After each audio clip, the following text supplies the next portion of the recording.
नमस्कार जज अंकल। मैं ट्रेन में सीट पर सामान रख कर बैठा ही था कि सामने बैठी एक खूबसूरत व संभ्रांत घर की लगने वाली युवती ने मुझे प्यार व अपनत्व वाली आवाज़ में अभिवादन किया। मुझे आश्चर्य हुआ कि यह युवती कौन है और यह कैसे जानती है कि मैं जज हूँ और साथ में अंकल का भी संबोधन। हो सकता है कि यह मेरे किसी भूतपूर्व कलीग जज की बेटी हो या फिर उसकी नज़दीकी रिश्तेदार हो। मैं यह सब सोच ही रहा था कि उसने मुझे प्रश्नवाचक मुद्रा में देखकर मुस्कुराकर कहा, जज अंकल, आप मुझे नहीं पहचानेंगे। मैं जब आपके कोर्ट में आई थी तब मैं सिर्फ 10 वर्ष की थी। उस समय आप सूर्यपुर में जिला फैमिली कोर्ट में जज थे। अरे यह तो बहुत वर्षों पुरानी बात है और मुझे रिटायर हुए भी 5 साल हो गए। किसी को भी इतनी पुरानी बातें कहाँ से याद आएंगी। और मेरी कोर्ट में तो दिन में सैकड़ों लोग आते थे।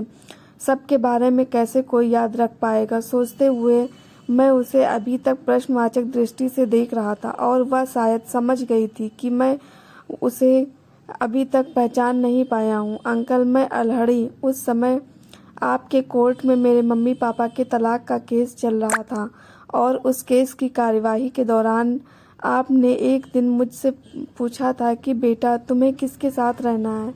उसने मुझे याद कराया। वह आगे कुछ बोलती कि मेरे मुंह से अचानक निकला, अरे अल्हड़ी, इस लड़की व इसके मम्मी पापा केस को मैं कैसे भूल सकता हूँ। रोज के झगड़े निपटाते निपटाते मुझे कई बार उकताहट भी होती थी। पर मेरी फैमिली कोर्ट में ड्यूटी के दौरान एक केस ऐसा भी आया था जिसके परिणाम से मैं बहुत खुश हुआ था। इस केस का अंत आश्चर्यजनक व सुखद था। मैं तो क्या, इस केस से संबंधित जो भी था वह इस छोटी लड़की को कैसे भूल सकता था। अरे बेटा अल्हड़ी, तुम कैसी हो? तुम्हारे मम्मी पापा कैसे हैं? मुझे सच में उससे मिलकर खुशी हुई और ज़्यादा खुशी तो उससे खुश देख कर हुई। मैं सच में जानना चाहता था कि क्या उसके मम्मी पापा अभी भी साथ रह रहे हैं। अंकल, मैं आपके कारण बहुत खुश हूँ। मेरी मम्मी पापा तो एक दूसरे के बिना रह ही नहीं पाते। मैं इस साल सिविल सर्विस में चयनित हुई हूँ और प्रशिक्षण के लिए शिमला जा रही हूँ। आप उस दिन व्यक्तिगत रुचि नहीं लेते तो शायद मैं भी सिंगल पेरेंट की प्रॉब्लमेटिक चाइल्ड होती। उसने मुझसे भावुक होकर कहा, नहीं बेटा, अगर उस दिन तुम कोर्ट में समझदार बच्ची की तरह नहीं बोलती तो शायद तुम्हारे माता पिता जिंदगी की सच्चाई समझ नहीं पाते और अपने व्यक्तिगत अहम से जिंदगी भर का नुकसान कर लेते। बेटा, तुम सच में बहुत समझदार लड़की हो, मैंने अपनत्व से कहा। मैं उस समय सूर्यपुर की फैमिली कोर्ट में जज था और उस दिन अल्हड़ी के माता पिता के तलाक का केस था। पति पत्नी को मैंने उनकी बच्ची सहित बुलाया था। दोनों ने आते ही शुरू से ही तलाक की मांग जोरदार तरीके से की। पर यह एक जिंदगी भर का फैसला था जिसने कई सारी जिंदगियां जुड़ी हुई थी। इसलिए मैंने उन्हें 1 महीने का विचारने का समय दिया था। पर वे लोग तलाक पर अड़िग थे। अब प्रश्न केवल यह था कि बच्ची किसके साथ रहेगी। मैं हमेशा यह प्रश्न बच्चों पर ही छोड़ता था। अल्हड़ी 10 साल की बच्ची थी, देखने में सुंदर और साथ में बहुत ही मासूम। उसका चेहरा बता रहा था कि वह कोर्ट में आने से पहले बहुत रोई होगी। वह गवाह के कटघरे में आई तो मैंने हमेशा की तरह उससे भी पूछा कि बेटा किसके साथ रहना चाहती हो।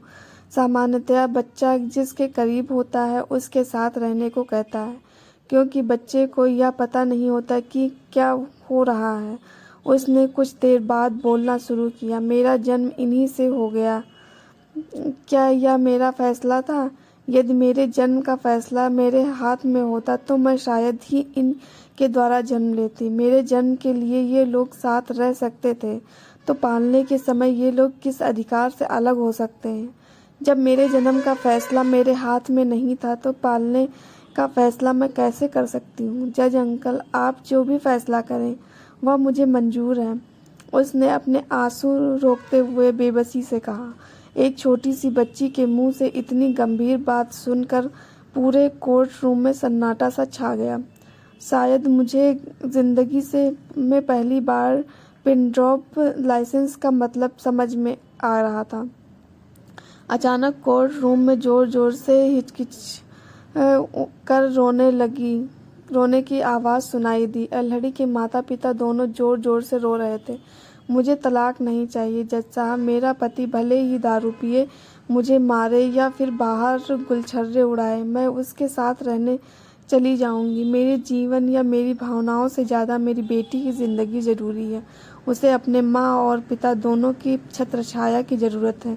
तलाक लेने पर अड़ने वाली उसकी माँ यामिनी बोली, मुझे माफ़ कर दो यामिनी, मैं बच्ची की कसम खाकर कहता हूँ अब मैं कभी दारू नहीं पीऊँगा। हाथ जोड़कर अपनी पत्नी से माफ़ी मांगते हुए उसका पिता बोला। हद से ज़्यादा क्रूर दिखने वाला पिता आज जैसे दया का पात्र लग रहा था। जज साहब, हम अपनी तलाक की अर्जी वापस लेते हैं। दोनों ने हाथ जोड़कर मुझसे कहा, बहुत अच्छी बात है। बच्ची का सुखद भविष्य इसी में है। कोर्ट आशा रखती है कि आप लोग हमेशा साथ रहेंगे और एक दूसरे से अच्छा बर्ताव करेंगे। किसी ने सच ही कहा है कि बच्चे रेल की पटरियों को जोड़ने वाले स्लीपर की तरह होते हैं। मैंने खुशी जताते हुए मुकदमे के अंत पर मुहर लगाई। सच बताऊं, मेरी ज़िंदगी में इतना दिलचस्प केस कोई और नहीं था। उस दिन सच में मेरी फैमिली कोर्ट लग रही थी, जहां एक फैमिली का मिलन हुआ था। दोस्तों, आपको ये कहानी कैसी लगी कमेंट करके ज़रूर बताना। हमारे चैनल पर नए हो तो चैनल को सब्सक्राइब करना। धन्यवाद।